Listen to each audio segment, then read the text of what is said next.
And welcome back to another episode of the Black Watch Report.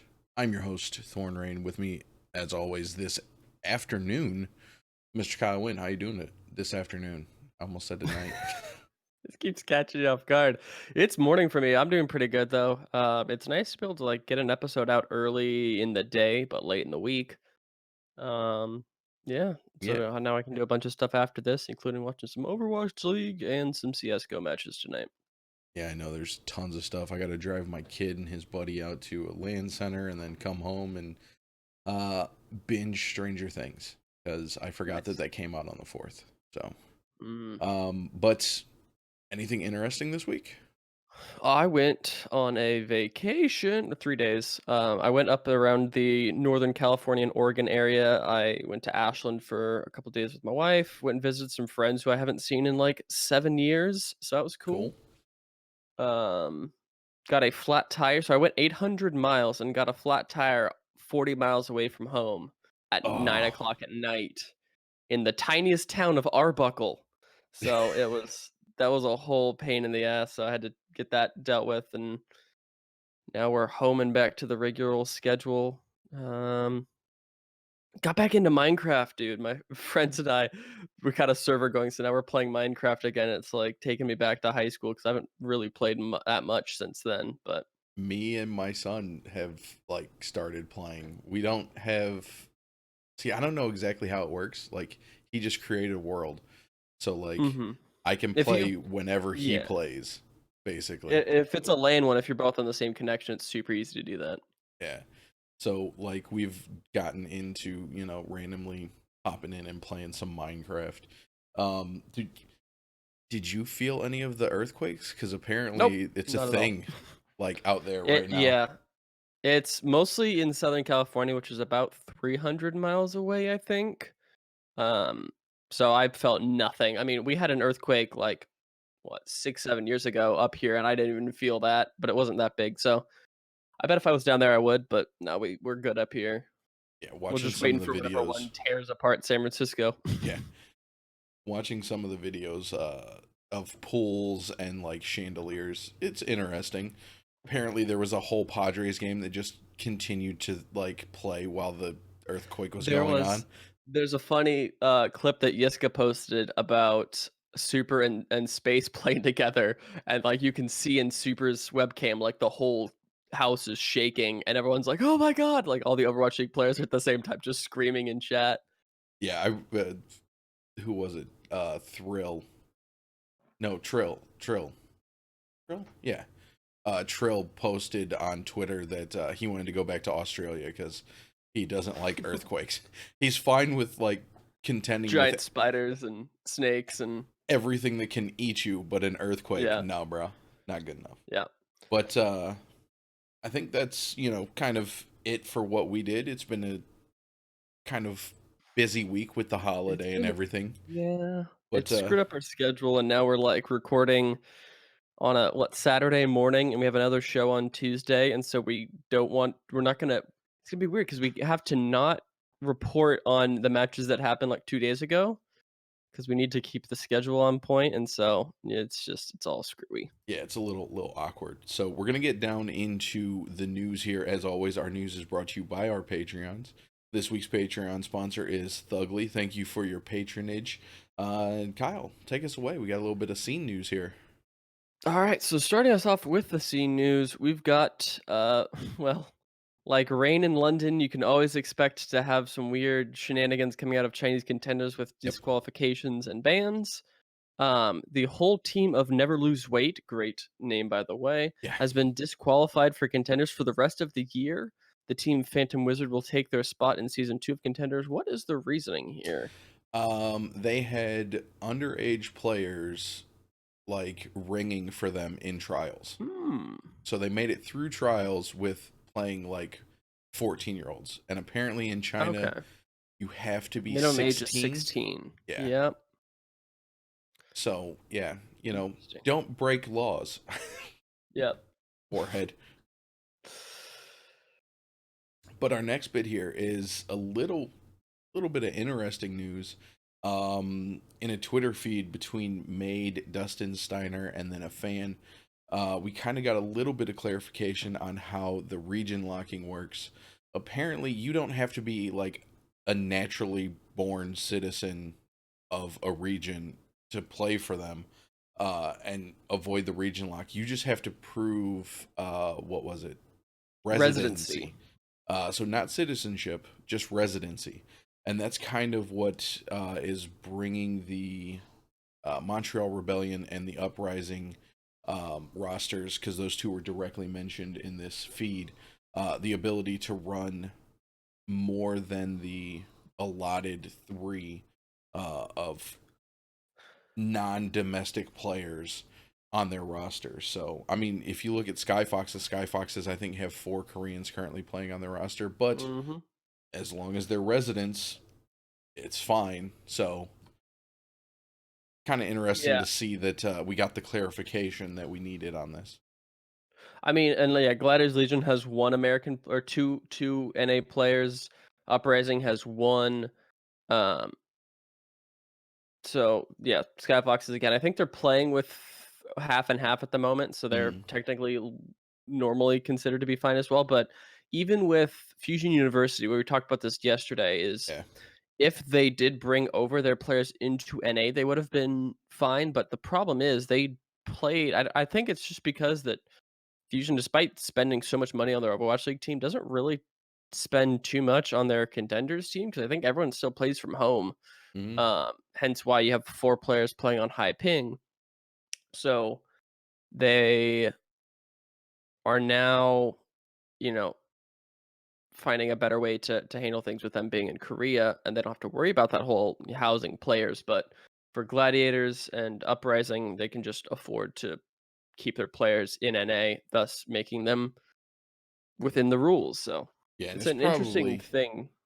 probably cheaper and an easier visa process to send a couple, you know, Yeah, 2 players. NA One of and them already EU has, yeah. players to Korea than it is to bring a bunch of Koreans to NA. Mhm. So just kind of interesting the way that all played out there.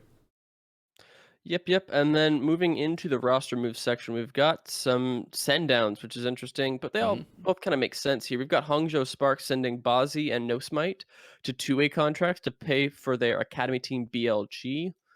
Um, these are 2 players that we didn't see too much of, and it would make sense that they would send them down to kind of keep up on, playing at a decently high level as opposed to just riding the bench the entire time, because we saw some switches with No Smite versus Gushue in the first stage, but now that they've kind of elevated to a top 5 team, I don't think Spark would want to mess with their starting roster at all, and so they're going No. to send these 2 players they're not using down to contenders to kind of just keep warm, like we saw with um, Bijou a bit, and we're kind of, I guess, seeing with Kodak, but not directly. He's not a 2-way, so should be interesting. And that brings us to our next bit here, which we're gonna It's the get into. Montreal section. Yeah, we're doing a whole Montreal like expose section here apparently, because there was a ton of news coming out from Montreal and Toronto Defiant. So we're gonna start off here with uh man Jakaru 19 joining the Montreal Rebellion. He is coming in, I believe, as let A me main load tank. this up. Their He's main filling in the tank. spot left by Sherrick previously. Yes, and I believe he played the first match with Montreal, not officially signed, and then he got Yep. signed going into the second week of contenders officially here. And then next little bit is we got news that Logix got the official call up directly from Montreal Rebellion to Toronto Defiant. We saw him play his first 2 games this last week. Looked really good individually. The team has still got quite a bit to mesh together. They're going through a bit of a rough rebuild time, but they still might be able to pull it together for playoffs. But Mm. it's definitely a good call up. Um, should turn out okay. And then along with Logix, we see finally dating back all the way to the beta tournaments, Mr. Mangachu getting the call up to the Overwatch League. He is also going from the Montreal Rebellion. I'm sorry, from Revival to Toronto Defiant. So the Defiant, kind of dipping into the NA tier 2 scene to fill out their roster after they're kind of going mixed language. Mangachu actually getting to play in his home city. Well, not in his home city yet, but play for his home city, which is super cool. Looked good on the Farah. Like Kyle said, Defiant still need to kind of work on how they're going to run with this new roster. But it's a very interesting roster. Uh, Hopefully they can get everything together and we can see all of these tier 2 call-ups actually work and kind of show the league that Contenders is supplying a lot of solid talent coming up. Yeah, and it does have to be said, it is fantastic that Mangachu, as you mentioned, one of the beta players, I think is one of two like truly original played since beta players that hasn't either gotten the call up to Overwatch League or retired outright. It's just him and Buds left from NA that I could just checking and saw. Like everyone else has either not been around as long or already got the call up and then sent back down like Manitin. So it is interesting to see that like I forget who talked about this previously. It might have been on either High Noon or on Tactical Crouch. They talked about players who have been around for a certain like length of time, reaching this like very clear ceiling. Like you can see if they've been around a long time that they're not improving anymore, and so that would hurt their candidacy for these teams. Mm-hmm. And so that was kind of what the fear was with Mangachu. Like he's been around for what 2-3 years in the scene. We know how good he is, but there's not much potential left, I guess, is the idea. But seeing that he's kind of embraced the Brig role and mentioned that he's like genuinely enjoys playing the role, um, and has shown the improvement on it. It is good to see that he's kind of breaking through that initial idea, I guess. Mm-hmm. But then bring us into the next little bit of Montreal news is that Naga has left Montreal Rebellion and is currently LFT. And this kind of leads into the next pickup here as to why he left/was removed from the roster. So with Naga leaving, we see Vizility and Mistakes joining the Montreal Rebellion. Mistakes coming back after retiring from the Boston Boston Uprising. Uprising. Mm-hmm. So it's kind of cool to see somebody coming back after retirement. Vizility getting brought back into NA. Vizility was formerly on, what was that? Angry Titans was the last one that he. Oh, I don't know.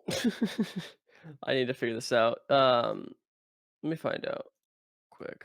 So Vizility, I've heard a lot of really, really good things about it. He was on Giganti previously, and then Giganti. Toronto before that. He was on Mosaic, Orglis, Toronto, Giganti, and now Montreal. So he took a little bit, about a month or two off of Giganti when they did some reshuffling. But I've heard a lot of really good things about Vizility. Like a lot of people really, really think that he's just one of the most hardworking and dedicated players. Um, it's good to see him back in here. This is an interesting team. I think we'll talk about them, and we'll hopefully get to see one of their matches next week and break that down about how this new roster is doing, Definitely. because there's a lot of new pieces here. Let me go ahead and real quick list off the roster just to keep everyone kind of on track. So we've got, as you mentioned, Mistakes and Vizility in that DPS slot. We heard that Mistakes is playing the Zarya. He's never really played the Zarya before, so he's taking over that role. We've got Smex in the off tank. We've got Jay Karu at main tank. We've got Tensa, Ultraviolet, and Goliath as the support line. I think they are. I forget who they're running. I actually don't know if they're running Ultraviolet over Goliath. No, last I saw, I'm pretty sure it was Goliath and Tensa on it. Okay, so we'll take a look at one of their matches. Hopefully, if they're playing against a moderately decent team, because I'm really curious to see how this new roster is looking. But that leads into the next little bit, and this is an interesting one as well. So we saw Scalar brought in to Uprising Academy to fill the open flex support role that was um, previously filled by Dino, I think. So now the roster is as follows: Klaus, Mirror, Iced on DPS, Punk and Titowat on the tank line, Scalar and Swimmer on the support line. And Scalar, I think previously coming from what team? HSL. So bit of an interesting pickup, but makes sense. And right now, I think even before that. Oh no, just the one, just the match we'll talk about this week. But kind of leading into a little HSL news here, announcing their only coach. HSL brings on Izzy, who has been kind of helping behind the scenes previously, but was never officially a coach. It's another one of those, somebody that's helping out gets the actual title that they should have had in the beginning. There and HSL is currently sitting at 2-1 over in Europe, which is just an absolute insane mess right now. Like, Europe is one of the most crazy regions right now. And to see HSL, because I believe they came up through trials. Let's find out. In They trials, were in last season. Maybe it was last season before. No, did they pick a spot? I think they took someone's spot previously. that might. I don't know where that'd be. I should have it right here. HSL News Because it says they're 1. contenders top 6. Oh, they took 1 point spot. That's Yep, what it was. 1 point. Okay. So they didn't come through trials, but they are a new team. Yep. I guess. And that leads us into next up. We've got Progi joining as assistant head coach to Wave Check, which is a bit of an interesting one. Actually, I think we missed one on here. There's another one I wanted to bring up real quick on the side of that is that with Mangachu leaving Revival, their head coach, or not head coach, assistant coach. Hardest. That is right. Hardest has joined in at that spot, and it's been a bit rough. About that one. Because Hardest is a Zarya player primarily, and Apply was now in the Zarya, so I think they had to switch back, and so that probably screwed up a whole bunch of stuff. But such is the way of Tier 2 when a player gets called up to Overwatch League. You kind of just got to pick up the pieces and try to put together some semblance of a team. It just messes everything up most of the time. I mean, as we can see with British Hurricane and Angry Titans over in EU right now. Moves happen with them, and they're just not looking the same. So, here's an interesting one. We saw the Guangzhou Charge drop their academy team after being relegated not only to trials, but to open division. As soon as they did not make it out of trials, they said that they were closing down their academy team to focus on the team and localization for Season 3. But now here we are.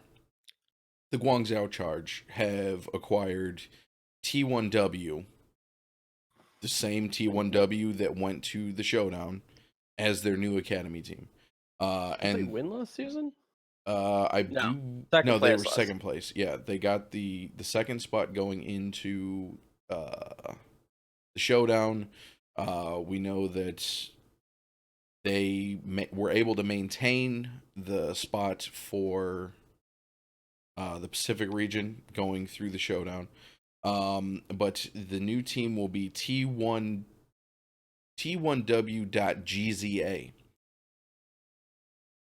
I don't like. I would prefer a new name, a cool name, but I mean, I guess we get just a bunch of numbers and letters, so we'll go with it. Sounds like a Wu-Tang member, but you know, whatever. Yeah, T1WGZA. What? But you know, it's moving past that. It's cool to see at least a team that pulled out of having an academy team is actually coming back in, because I think this is the first time we've seen that happen. Now, granted, it was only like 2 months after they dropped their academy team, but most people were under the belief any of these teams that would drop their academy team would just stay out of contenders. So hopefully we can see the trend kind of pick back up and see teams coming back in. So next, here's kind of one that makes sense now that we've got some new rumors onto where this player has gone. Grunto has announced the departure of Tizzy and implied that more news would be released about implied more news would be released about him in the future.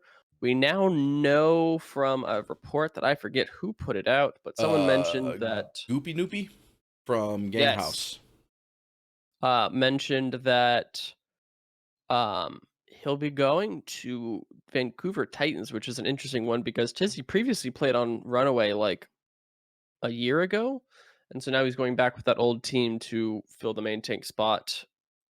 If Bumper is not good at the 2-2-2, I guess is the thought process here. If it requires someone with a little bit more restraint, maybe Tizzy would be the good one.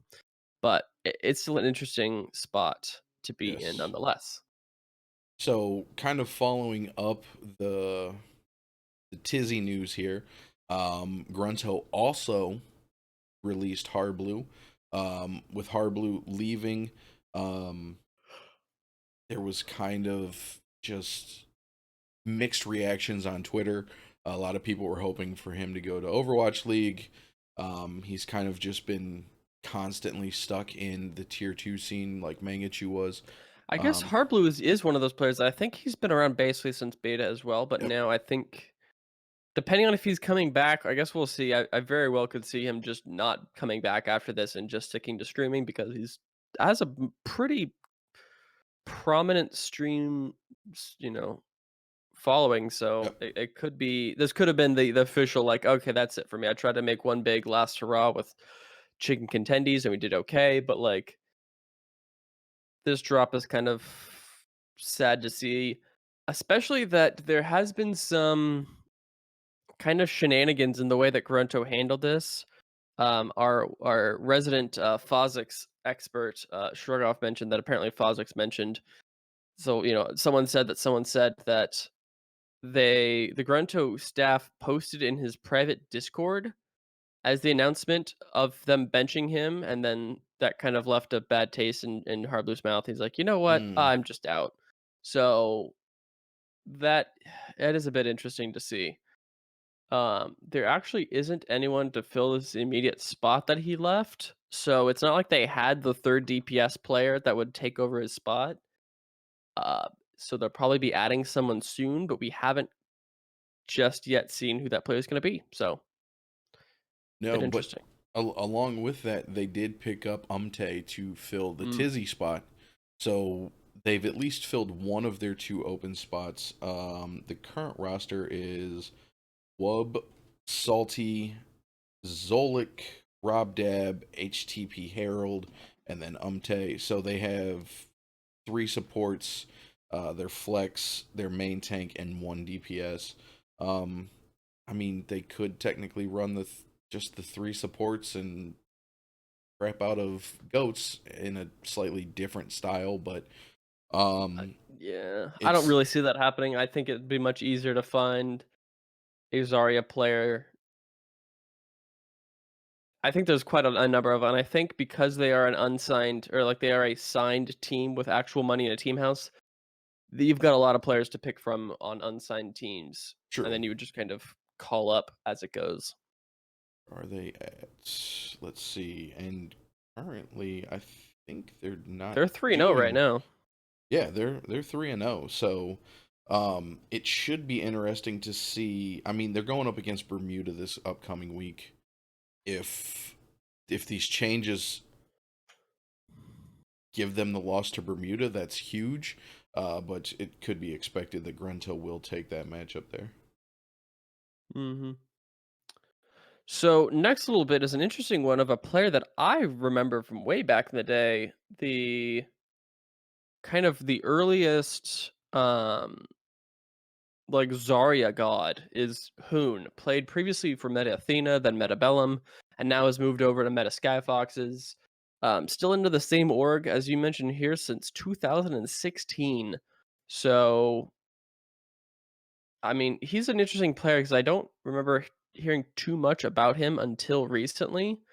But I remember way, way, way back in the day with Meta Athena, he was absolutely one of the best Zaryas out there. And then Diva came over and took up, and then he kind of fell off there a little bit. So interesting to see him coming back. Hopefully, he can do some good things with Skyfox this year. Oh yeah, it's crazy to see somebody being with the same org but playing for all of their different teams, Mm-hmm. just bouncing from team to team. But it's definitely cool for him. Like now he gets to go over to the Skyfox's house over in Canada. Like it's just getting to travel the world playing in tier 2 apparently. Mm-hmm. Our last bit of news here is a little bit of EU news. Brucin has left Young and Beautiful to join the Angry Titans. Taking the spot for Young and Beautiful will be Molfig at the off tank position. So just more moves, for Angry Titans trying to clean up Pick up the pieces. their rough season. I mean, they did get a pretty big win. We'll talk about here shortly. But it's not been easy for them. So they're still trying to figure out what they need to get the ball rolling for this season. And that was half of our show, like a half hour just of news right there. So that was a lot of news recently. There was a Holy lot of crap. news, and kind of because we went late in the week, we were picking up stuff literally that was dropped yesterday. Yeah. But that's the end of the news. So let's get a quick, quiet word from our sponsor. Break away from your normal energy and go rogue. Head over to the rogueenergy.com and use promo code BlackwatchReport at checkout for 10% off of your purchase. And I promise I will get that fixed this week.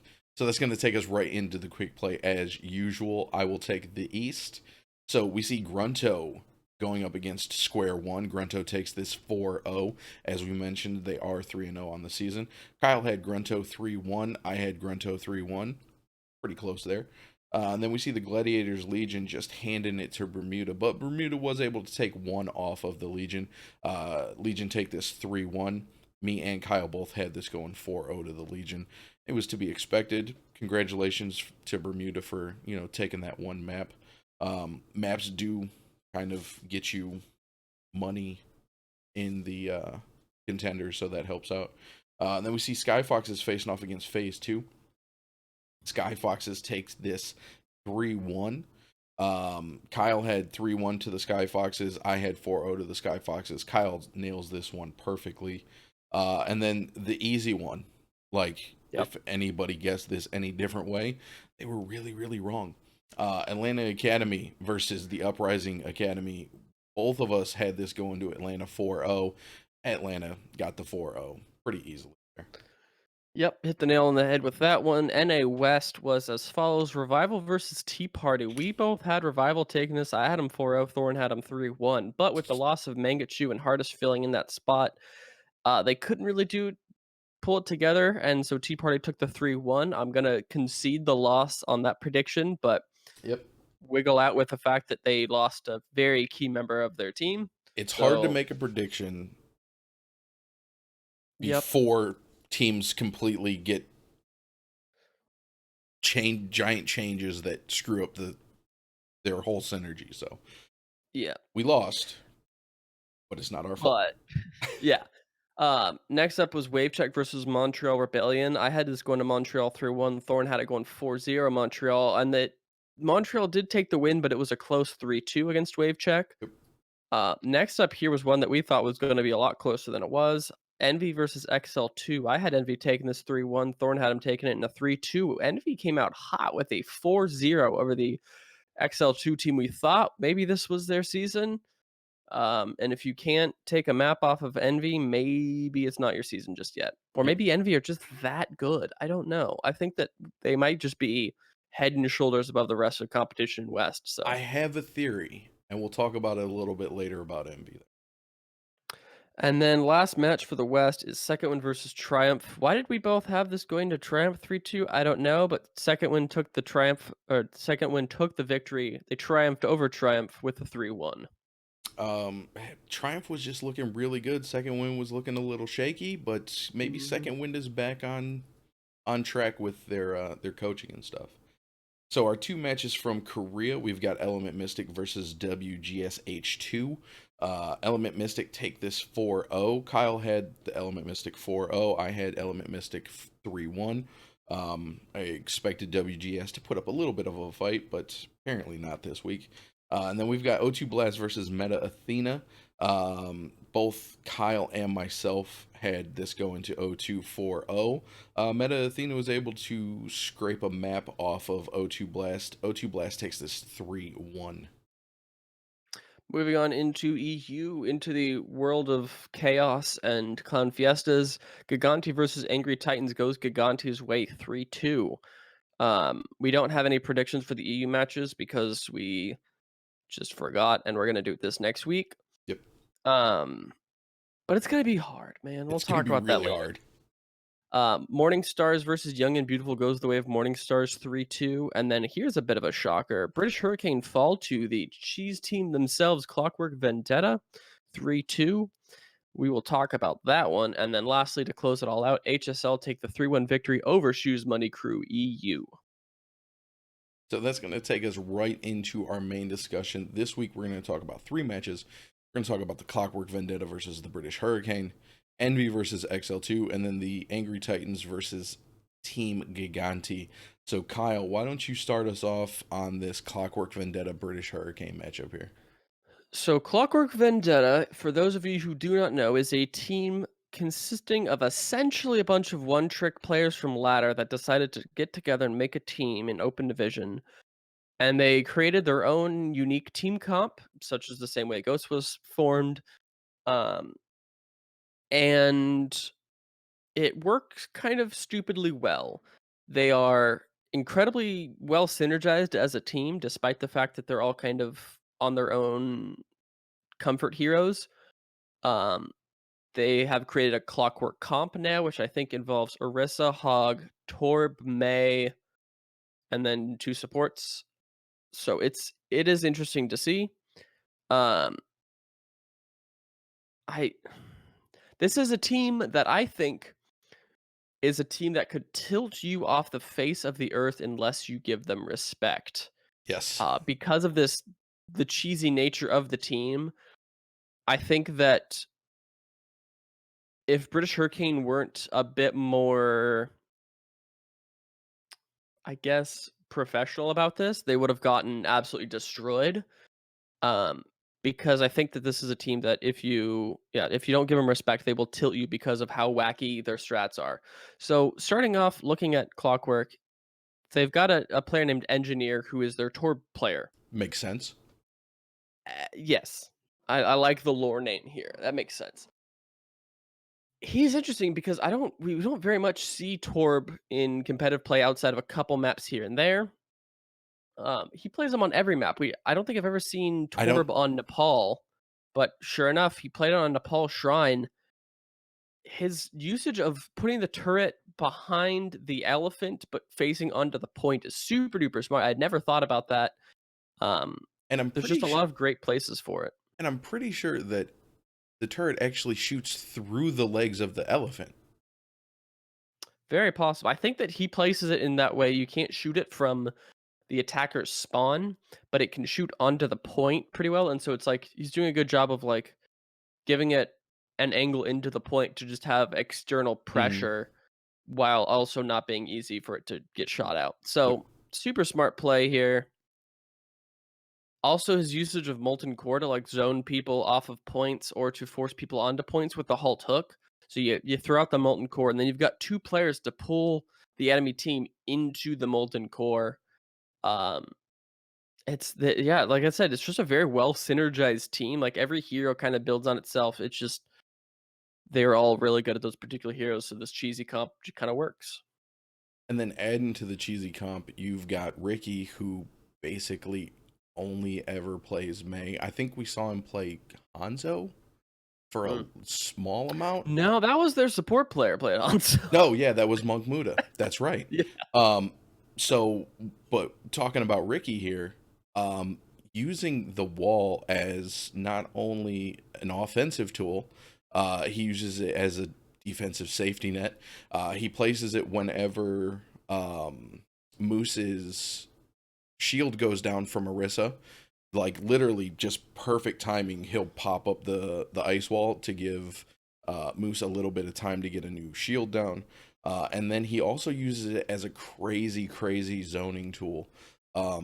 Just both of these these players, Ricky and Engineer, using their abilities to kind of push the British Hurricane into the paths that they want them to.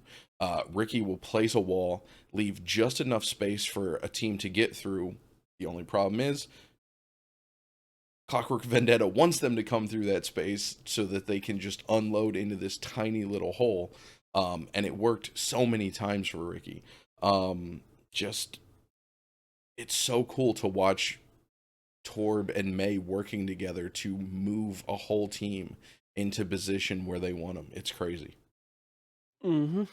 So next up, we've got Moose, right? This is a player playing a lot of Roadhog. And this is, A lot. I remember there was talk on a Vast stream a couple weeks ago where they were talking about the old Snizzle Nose frag movies and how absolutely just phenomenal he was. And just kind of harkening back to this era of just purely dominant hog play. We saw Himsy on NIP back in the day. We saw Harblue back on Complexity, Taimo on Envious.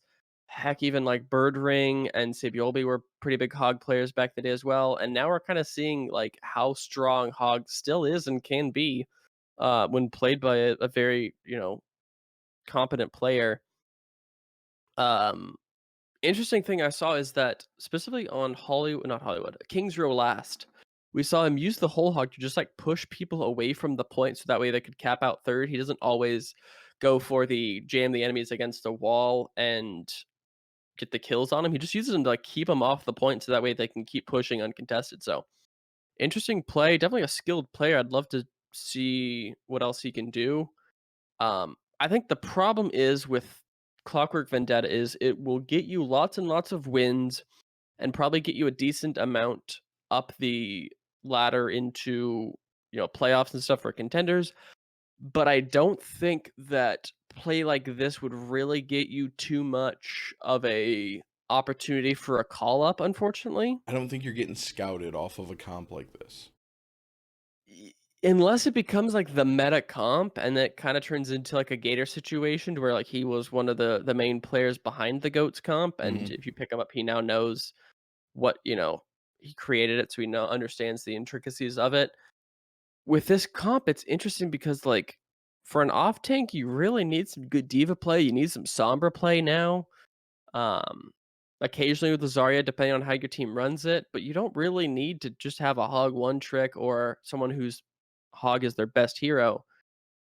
So yeah, it will get you a lot of wins and it will get you good success and notoriety, but it won't really get you a call up. At least that's the way I see it right now. Yeah. And then to kind of talk about the last player that we wanted to talk about, which we mentioned early, Monk Muda. This is a support player. And we saw him on Widow and Hanzo. And he actually was showing out on Widow quite a bit. Like, just oppressive Widow play coming out of Monk Muda. His Hanzo was solid. Just great. Everybody freaks out at the Overwatch League All-Star game when they bring in support players to play in the Widow 1v1. There's a reason. Like, Zenyatta is just a support sniper. Ana is a support sniper with actually a sniper rifle. But Monk Muda just played phenomenal on his two sniper characters that we got to see him. I believe he played 2 of the maps. He wasn't in for the whole series there. And then moving into British Hurricane here, kind of the thing that was interesting is that I think this was Monty's thing. Is like if you opt into the Clown Fiesta, it's not going to work out for you. And British Hurricane very much had to opt into the Clown Fiesta here. And they definitely paid the price for it because they aren't like you're playing on Clockwork Vendetta's like home turf at this point. Like they've got the home field advantage. They are playing the comp that they know the ins and outs of. British Hurricane very clearly are a skilled team, but they do not know this comp as well as their enemies do.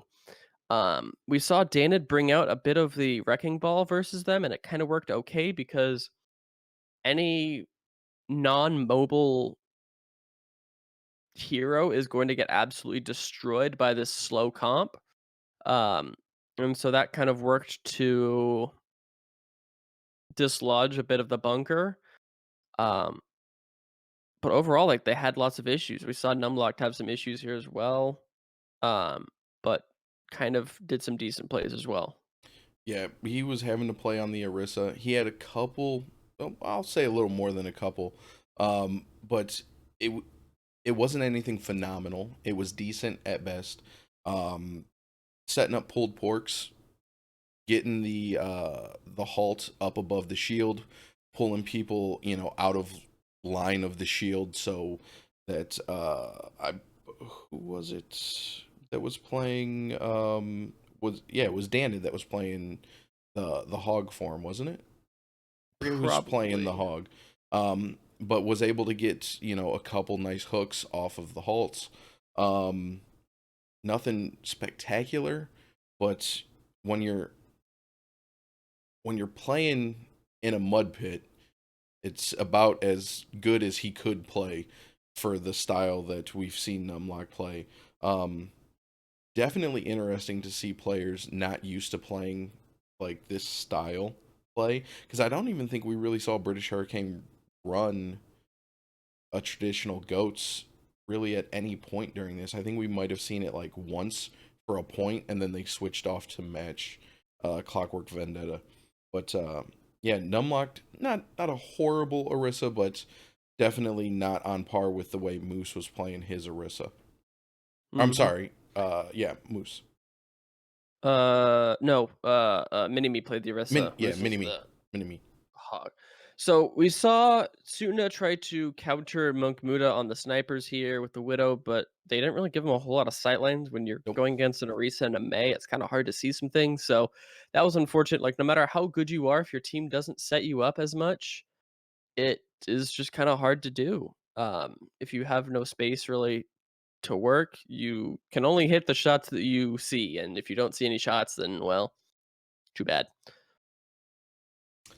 And then okay, I'm slightly confused at this name now because I always called him Bach One, but I'm pretty sure on the The stream, casters call him Baki Bucket. or Bak. Yeah, Yeah. I was hearing a Okay. T in there, so I'm gonna go with Bach One. If I'm wrong on the Bach One, let me know.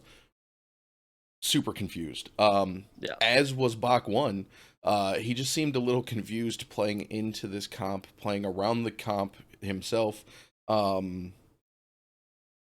He Couple bad trances, couple good trances, but it didn't seem like he was really able to grasp the concept that they were going for with the play style. And it showed as we saw Clockwork Vendetta take this map. Um, just I don't think he was prepared to have to run what he was having to run. Uh, Yeah. Goats, everybody is stacked up basically at all times, and then the Zen hides off into the corner to avoid the EMP, comes out, saves everybody with trance. With this, everybody was kind of a little bit further away and doing their own thing and funneling people to where they wanted them. So it was a completely different style when you were playing with a Zen. So I don't think he was used to that. And then lastly, Half a Cool did look to be a bit of a bright spot for this team, mainly because Halfy played quite a lot of DPS back on Fnatic and was always a very competent, really putting the flex and flex tank here. And when it came time to have to play the Pharah, Halfy was really no slouch on it. Looked pretty on point, very capable. Great to see. Like there's a decent number of off tank players in the scene who are just very capable. Like I think we'll see this from Elevote as well. Just when it comes time to play the 3 DPS, like they just, cool, awesome. I've played DPS all the time. Like I know what I'm doing. I'm not just like a pure Diva one trick. We've seen a lot of players like Space and Meko just really not as flexible. Like they are phenomenal Diva players, but like if you need flexibility, like it might as well be better to bring in a third DPS here. So these players are keeping their spots because Hmm. they have shown the flexibility. Definitely. So now But go ahead. I was gonna say we're gonna go into Envy versus XL2, and I just have something that I really quick want to say, kind of about Envy. We mentioned it earlier about how they're just being super dominant right now. Um, it's one of those things where I was thinking about it before. They kind of had that storm cloud of Fusion University always looming in the distance. Like Mm-hmm. we can be a great team, but at the end of the day, we have to walk into this tornado and try to fight a tornado. Um, Mm-hmm. but now there there is no tornado. They're the rough weather for everyone else. So kind of having that peace of mind knowing that they don't have a big bad monster that they have to go face against, I think has kind of just unlocked new potential within Envy. And we're seeing it right now with just the style of play that they're going into, which is super, super cool. Because we've always been, an Envy fan, even for some of these players back when they were on Team Envision. Just Mm-hmm. being able to watch them go through contenders, and now they're getting their shot to be basically the kings of their region in NA, whether it's West or East. They're currently in what, West, I believe. West, yes. Yeah. So yeah, like just super super awesome to watch it. Mm-hmm. So here we see Envy able to do the double sniper.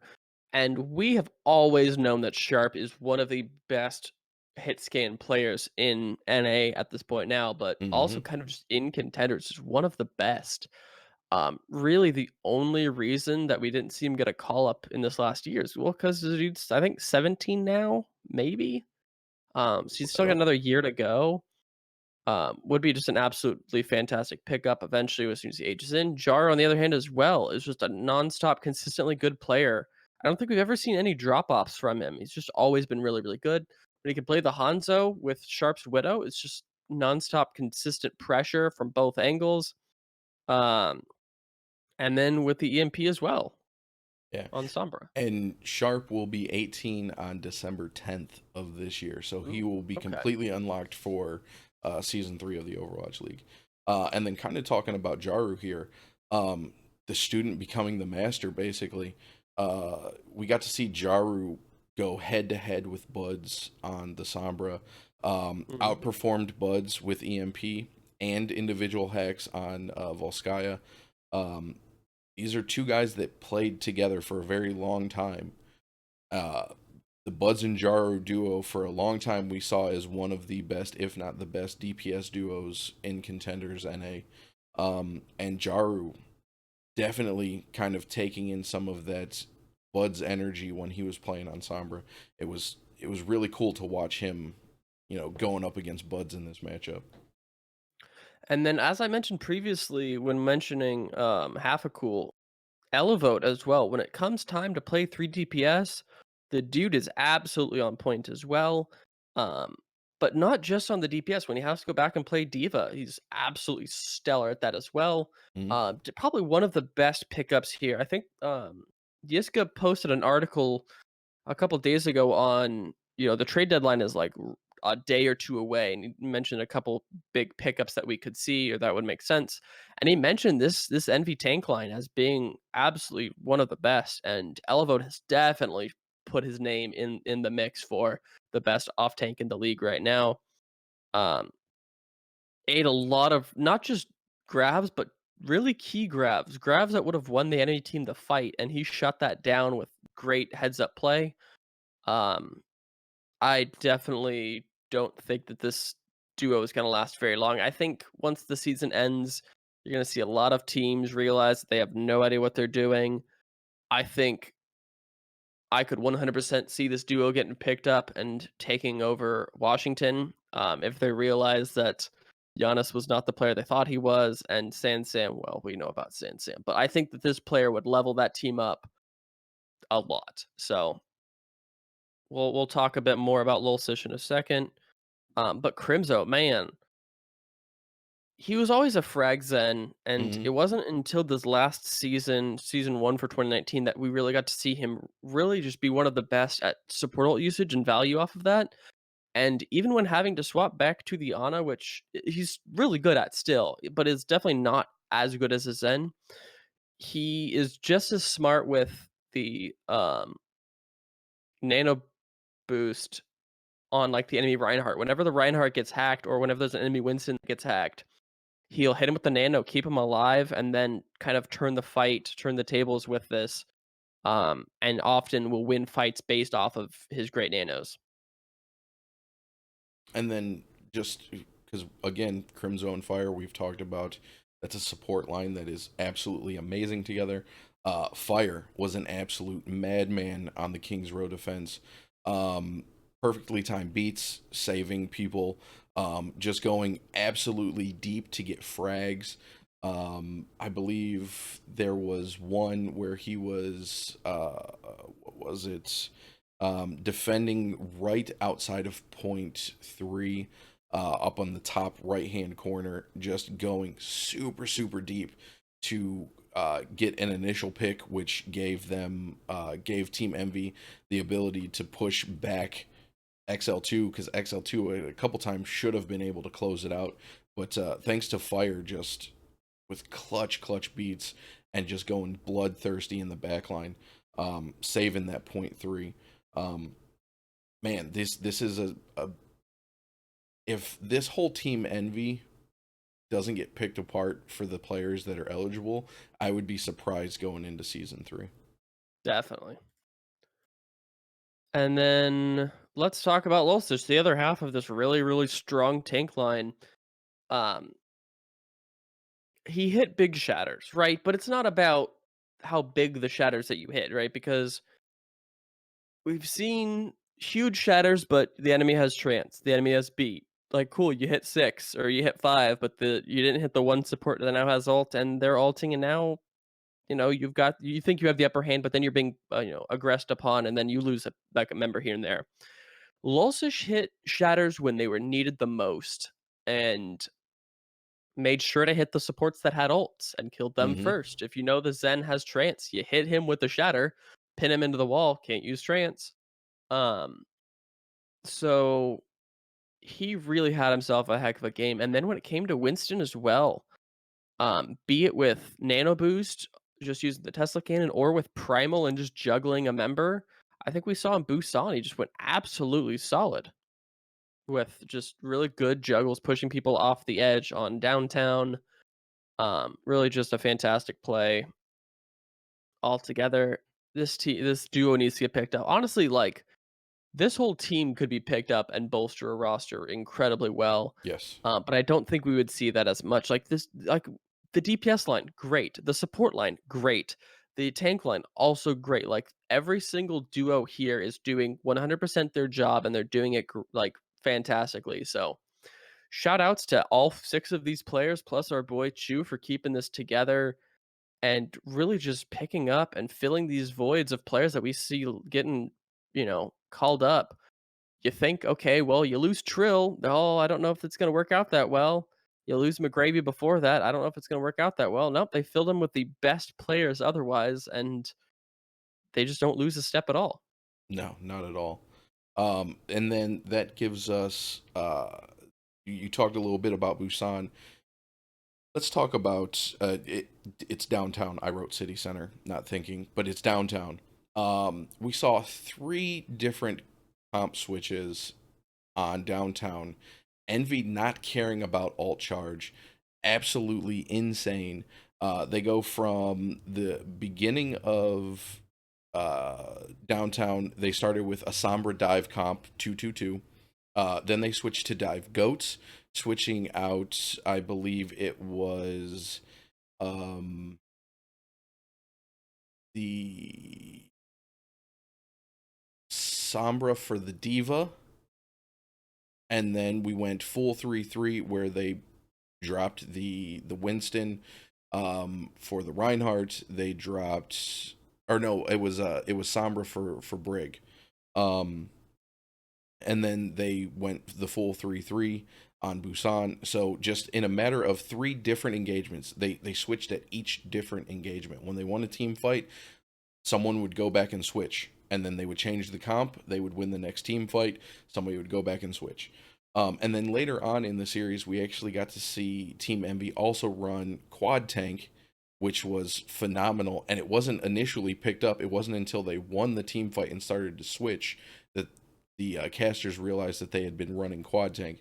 So just the flexibility of this roster on top of each individual player's skill, it's crazy what this Team Envy can put together and show in a match. And over the course of a match, the different looks that they can show. It's Mhm. great watching Envy. And then XL2 is a team that we saw come out the gate pretty well. They are currently at, what are they standing at? 2-1 after this one loss. So they were 2-0 coming into this matchup. Those 2-0s were versus Revival with a 4-0 that was with Mangachu in the roster, Yep. and a 3-1 over Tea Party, or 2-1 over Tea Party, a little closer. They looked pretty solid. I think that they are still very much in contention for the second place spot here, Yep. but they showed that Envy is very much on a tier of their own at this point. Um, and we saw KSP who came in, and I thought, okay, well, this is going to be a really strong line here with KSP and Buds. You've got two very capable snipers. Um, Whatever you want to do, you can do basically with these two players. We saw his Widow just absolutely solid on Mecha Base. Uh, you have a note here on Gig as well. Yeah, so we were talking about shatters. Um, Gig got quite a few really solid, 4 or 5, even I believe a 6-man shatter. The only issue is he was shattering it losing points. So there was zero follow up. He'd knock a bunch of people down. He might get one pick himself, from the fire strike with the follow through on hammers, but the rest of his team was down and they couldn't close out the shatter. So they lose the shatter, then they end up losing the fight because players are staggering in. Um, just it's one of those things where you got to be able to time your shatters and know that you'll be able to close out a shatter, because you can land those fat shatters, but if you can't close it out, it doesn't mean anything. And we saw that happen here with Gig quite a few times. Yep, and then we saw Buds with some pretty decent play on Volsky here on their defense. They were very clearly going to get snowballed here by Envy, but then he hit like a 6-man EMP to shut down what would have been like a 5-minute time bank. Hmm. But then when it switched rounds and now it's their attack, he hit the Yang Xiaolong EMPs, as we're calling them now, with literally like 1 man every time. Like 2 different times there were 1-man EMPs that I don't think even resulted in kills. So it's a bit rough. It's got to be said. Like it's rough. Yep. Didn't look himself on Sombra this week. And then OG and Speedily as well. We mentioned how absolutely lights out the Envy support line is. OG and Speedily were caught out as well on Volskaya. I think Speedily on the Brig. I think both of them had support ults, or one of them had support ults, and this was on the top right back corner on Volskaya B. They got caught out with a grav, and they were split from their team, lost that, and then that caused the round to be lost and their defense to be unsuccessful.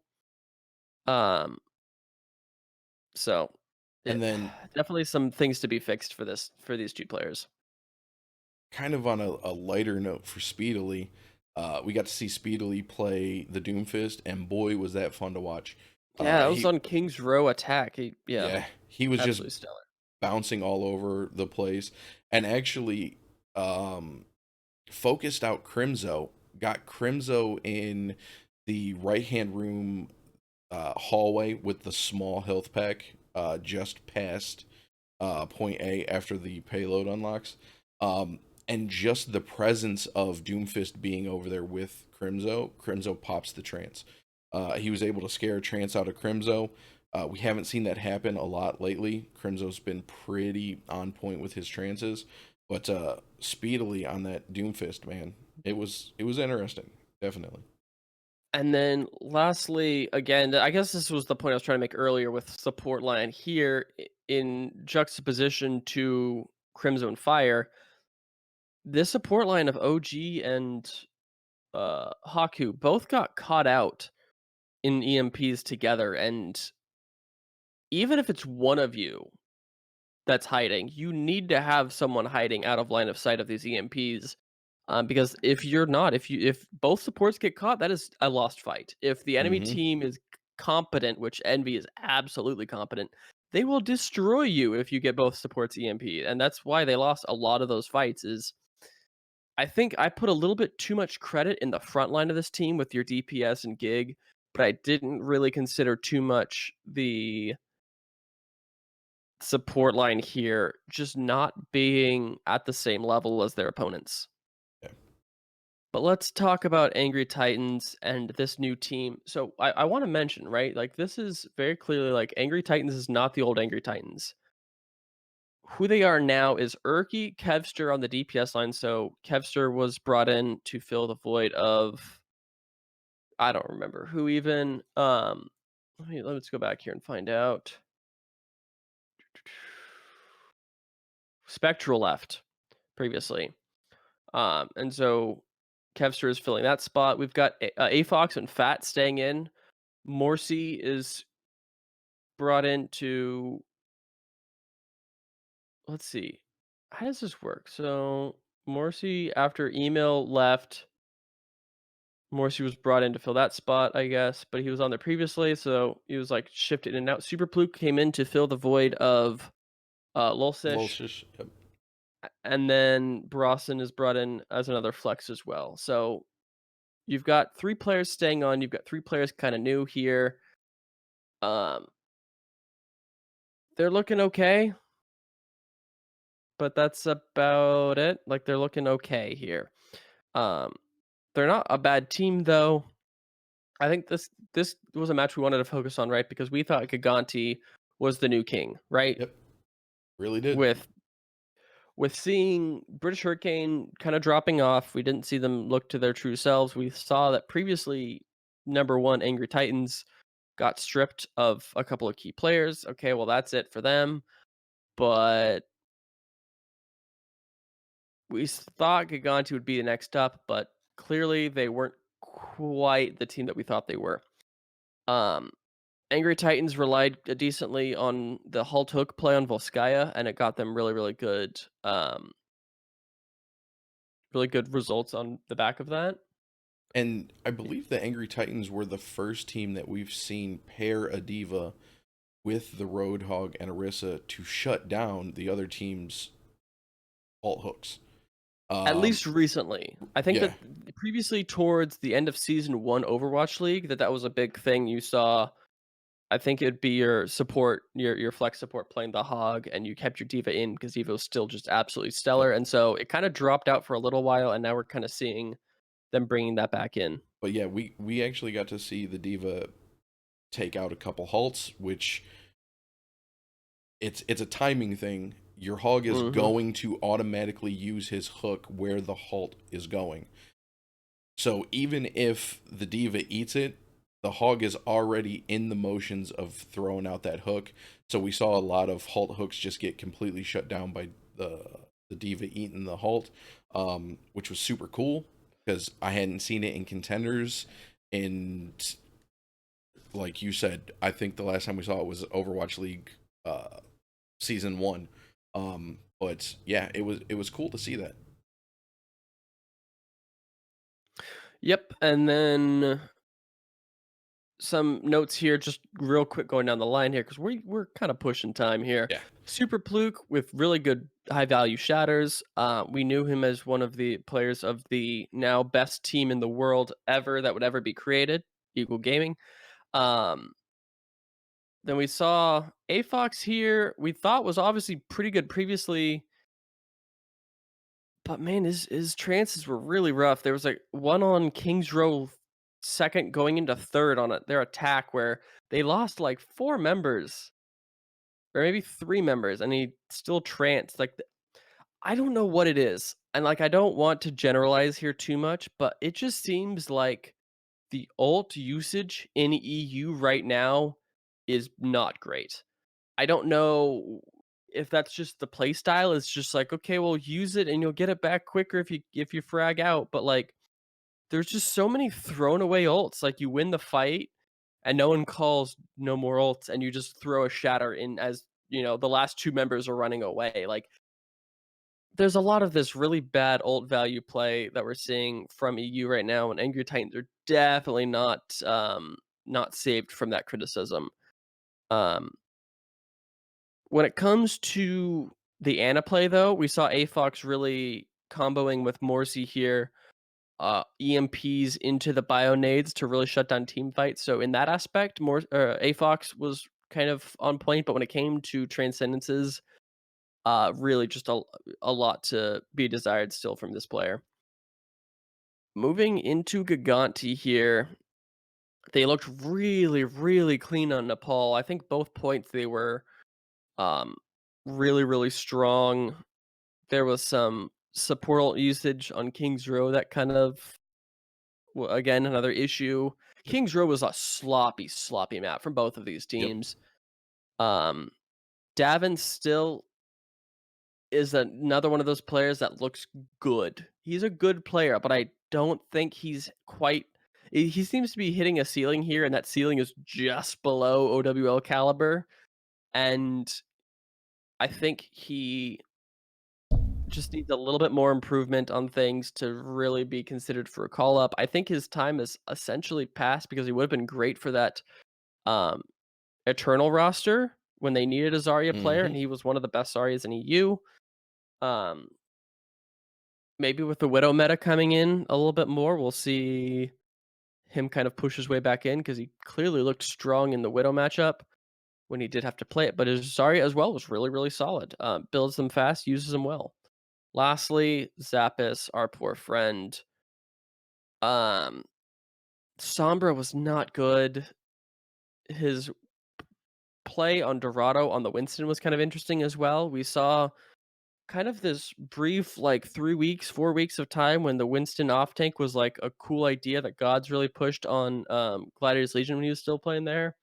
But that kind of dropped off, and it seems like Zappis is wanting to bring it back here and there. So I don't know, man. It's a weird feeling. It's one of those things where the map that they played it on, it made sense for like the first couple pushes. Shut down any of the high ground usage on Dorado. You got Diva, you got Winston to both go up and kind of do what they need to do. But after that, it should have switched off, and they didn't. I think they played it for too Mhm. long, and it kind of costed them the map. They could have closed out there, but they didn't. So now we're gonna go down into the speculation station.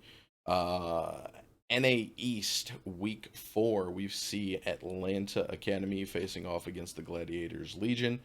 I have the Atlanta Academy taking that matchup 3-1. Kyle, what are you thinking for that? Oh, I just realized I didn't even have these in there. So I've been doing them here and there. So I will go ahead and say that this is as well I, mm, I'll give it a 3-1 for Atlanta as well. I think the Legion will be able to at least pull one map off Atlanta. Atlanta's looked pretty strong this season so far, also. So we've got Phase 2 going up against the Uprising Academy. Uprising Academy recently had what I feel might be a turnaround against the Sky Foxes. So I'm giving this to the Uprising Academy 3-1. Kyle's giving it to the Uprising Academy 3-2. He thinks it's going to go the full distance here. So then we see Bermuda versus Grunto. With all of the changes from Grunto, I made this prediction prior to that. I'm going to maintain it, but I'm gonna I feel dirty with it. I do. Yeah, I'm gonna go Grunto like 3-1 I'm giving because Grunto I the think 4-0. they're gonna bring in a new Zarya player. I think could be a bit better here. So it should be interesting. Like I said, if Bermuda takes this, I don't think that it's necessarily anything other than Grunto going through those roster change blues. Um, but I think Grunto will still take this 4-0. Then we see the Hmm. Sky Foxes going up against Square One. I've got this going Sky Foxes 3-2. Even though they lost to the Uprising Academy, I think there's been a slight shift. Square One should be able to take them to the full extent here, we should see a really good game come out of this one. And Kyle's giving this to Sky Foxes 3-1. Should be interesting. Definitely. Let's checking out West here. We've got second one versus Montreal. These games didn't happen already, did they? Any No. of these? Nope. Okay. It's just the EU ones we can't speculate because they've already happened. So Yep. we're basically gonna not speculate EU because we're like weirdly behind, except maybe we can do that next week on Tuesday. Second win versus Montreal. We both have going to second win. Thorn has it 3-1. I've got it going 3-2. Revival versus Envy. Both Envy 4-0. Easy clap. Tea Party Wave Check. We've both got it going to Tea Party 3-1 here. XL2 versus Triumph. Thorn has it going 3-2. XL2. I've got it going 3-1. And then over in Korea, we've got the week 3 matchups. We see GC Busan Wave facing off against Meta Athena. I think GC Busan is going to take this 3-1. Kyle's giving it to GC Busan, but it's going the full distance here for Kyle, 3-2. And then we see the Fusion University facing off against O2 Blast. Both of us are giving this to the Fusion University, and in Fusion University style, it's going to go the full distance. We'll probably even see the full 3 on the King of the Hill final matchup there. So then we have Gen G going up against Element Mystic. This is where we split. I think Gen G's been kind of on an upswing. Element Mystic has been in this weird place. They lost to... Did they lose to? They just lost to someone that I wasn't expecting them to lose to. Was it WGS? No.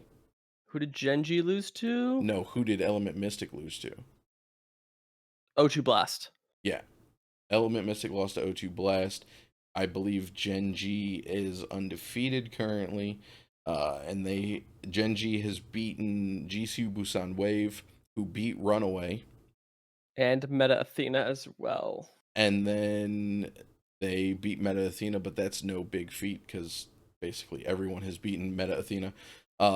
So I'm giving it to Gen G 3-2. Kyle's giving it to Element Mystic 3-1. I think this is our first difference when we're talking about Korea. I think we've only had a few in NA so far. And then we've got Runaway versus WGS. I've got it going Runaway 3-1. Kyle's got it going Runaway 4-0. Runaway's been in a weird spot. I think they'll drop one map, but one of the things I did want to mention here is on the Fusion O2 Blast game, I could 100% see this getting flipped. We saw that Fusion lost their very first 3-2 versus Runaway.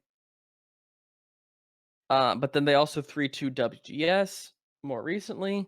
I think this could easily go to O2 Blast's way because we saw O2 Blast being a pretty solid team so far. They took out Element Mystic. They took out Meta Athena. This very, very well could get flipped.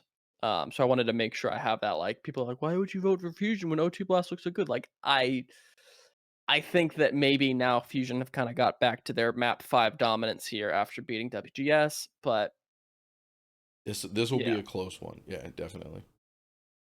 All right. I think that's a show. That'll do it. We're at just a little over the hour mark here. So, Kyle, where can they find you on the internet? You can find me at basically just Twitter at Kyle the Winner, and you can also find me on the Discord as well, always chatting it up. Definitely.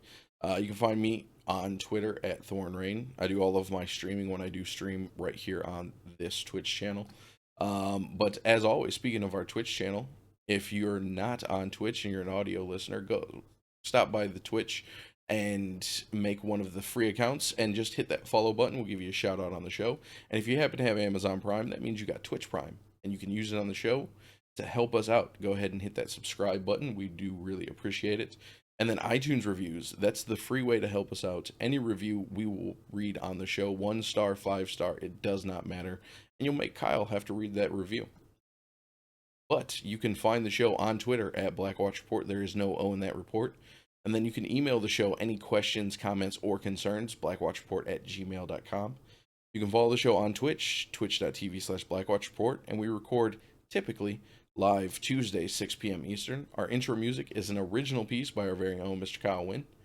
This has been a High Noon production. You can find all of our shows over at highnoonpodcast.com and come and chat with all of the hosts on the Discord at discord.me/highnoonpodcast. And with that, Blackwatch out.